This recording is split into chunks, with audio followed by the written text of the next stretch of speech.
We've all been there.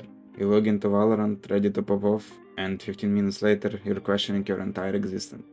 But the worst tilt, it doesn't come from bad teammates or unlucky aim. It starts in your own head.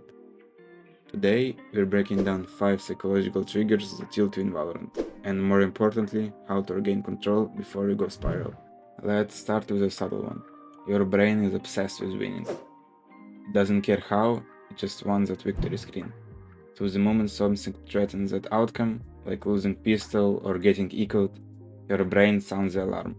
You're off the track, this is bad, and that's when tilt starts building. Not because you're losing, but because your expectations aren't being met. Fix this by focusing on decisions, not results. Ask yourself, did I make the right play?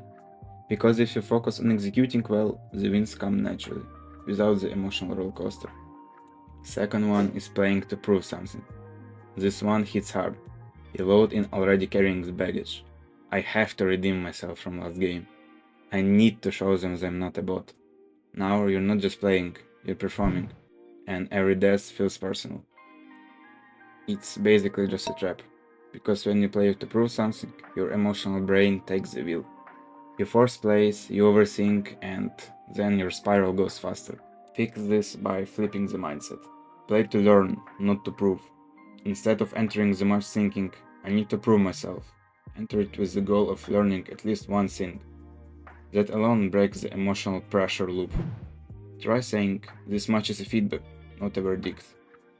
The more curious your mindset is, the more fluid your mechanics. The pressure to show your good fades, your decision making and aim finally unlock again. You don't need to be perfect, you need to be present. The more curious you are, the less tilted you get. So the third one is perfectionism and fear of looking bad. Some of you tilt before the round even starts, because deep down you're scared to mess up. You think, if I miss my shot, they'll think I'm trash. If I die first, they'll blame me. The fear creates the pressure, and pressure leads to tilt, even if no one says a word. And here's the truth. No one cares about your bad rounds as much as you do. The people you fear disappointing, these randoms busy with their own performance anxiety. Give yourself permission to miss, to fail, to whiff, and suddenly your real aim and game sense can breathe again.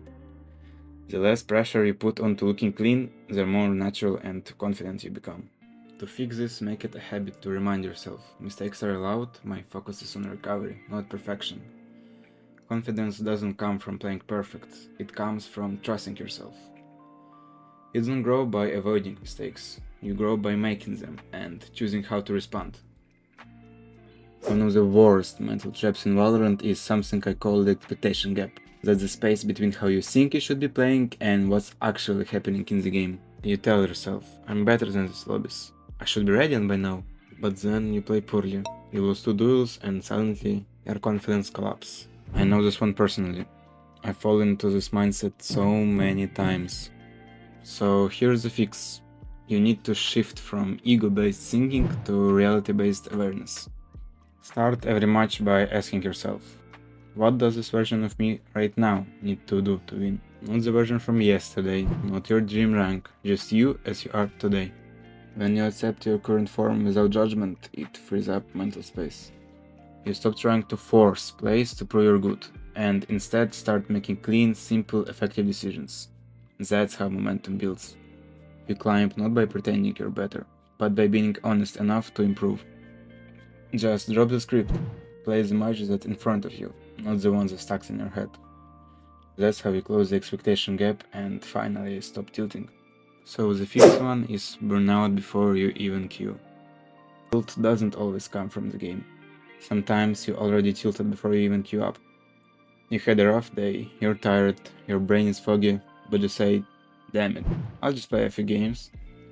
That's like running into ranked with an empty gas tank, and then you wonder why you tilted already after a few rounds.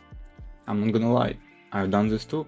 Forcing myself into matches just because I should grind or I'm trying to distract myself.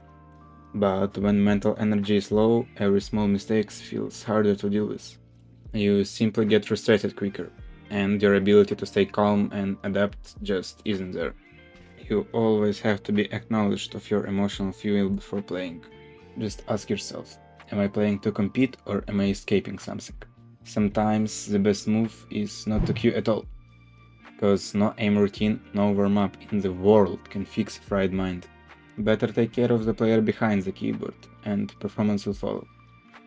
Sometimes you need to realize that Valorant is not everything. The real battle in Valorant is not always against the enemy team. Sometimes it's against your own ego, your fears, your overthinking. When you start to recognize these mental traps, you stop reacting and start responding like a true competitor. I've been through all of these mental traps. Some of them still catch me sometimes, but becoming aware of them changed how I play. More importantly, it changed how I feel. And trust me, in some scenarios, that's the real skill gap. Because the more control over your mind you have, the more consistent, focused, and dangerous you become. So if any of these mental traps felt familiar, drop a like and just know you're not alone. And if you want more content on the metal game Valorant, make sure to subscribe. Stay locked in.